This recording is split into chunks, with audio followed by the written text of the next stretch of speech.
YCP అధినేత YS జగన్పై AP assembly deputy speaker Raghuramakrishnaraju hot comments చేశారు. గతంలో జగన్ ఎంపీగా 5 ఏళ్లు ప్రతిపక్ష నాయకుడిగా ముఖ్యమంత్రిగా చేశారని, ఆయనకు రూల్స్ తెలియకుండా కామెంట్స్ చేస్తారని ప్రశ్నించారు. ఎవరైనా లే ఆఫ్ ఆక్షన్స్ అడగకుండా కంటిన్యూస్గా 60 రోజుల పాటు సమావేశాలకు హాజరు రాకపోతే శాసనసభ సభ్యత్వానికి, పార్లమెంటు సభ్యత్వానికి అనర్హులు అవుతారని జగన్కు తెలియదని నిలదీశారు. అసెంబ్లీ రూల్స్ నెట్లో ఉంటాయని జగన్ చూసుకోవాలని హితవు పలికారు రఘురామకృష్ణరాజు. జగన్మోహన్ రెడ్డి గారు పార్లమెంట్ సభ్యులుగా చేశారు.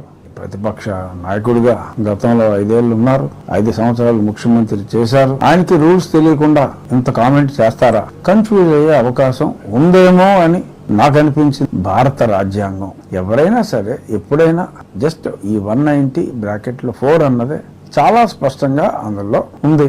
ఎవరైనా లీవ్ ఆఫ్ ఆబ్సెన్స్ అడగకుండా కంటిన్యూస్ గా సమావేశాలు 60 రోజుల పాటు రాకపోతే వారు శాసన సభ్యత్వం ఆర్ పార్లమెంటు సభ్యత్వానికి అనర్హులవుతారు అని స్పష్టంగా ఉంది. అసెంబ్లీకి under 187(2) rules of procedure and conduct of business in the AP అసెంబ్లీలో ఆ రాజ్యాంగంలోని ఆ 190(4) అధికరణాన్ని తీసుకుని అసెంబ్లీ రూల్స్ లో కూడా చాలా స్పష్టంగా పేర్కొనడం జరిగింది. ఇది కూడా అసెంబ్లీ ఆ రూల్స్ కూడా నెట్లో ఉంటాయి. స్పష్టంగా వైఎస్ఆర్ కాంగ్రెస్ పార్టీ అధ్యక్షుల వారు, వారి సలహాదారులు, ప్రస్తుత శాసనసభ్యులు అందరూ కూడా ఆ రాజ్యాంగంలోని 190(4) rules of procedure and conduct of business of AP assembly under 187(2) ఈ రెండు చూసుకుంటే మరి ఎవరు ఎవరిని తప్పుదోవ పట్టిస్తున్నారు,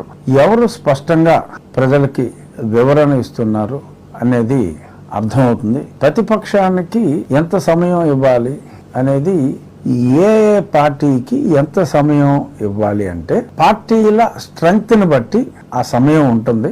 అది ఓన్లీ సూచన, స్ట్రిక్ట్ గా దాన్ని ఫాలో అవ్వాల్సిన అవసరం లేదు. ఎందుకంటే ఇండిపెండెంట్ మెంబర్స్ కూడా అవకాశం ఇస్తారు. ఒక్కళ్ళే ఉన్నా కూడా వాళ్ళకు కూడా అవకాశం ఇస్తారు. కొంచెం తక్కువ సమయం ఇస్తారు.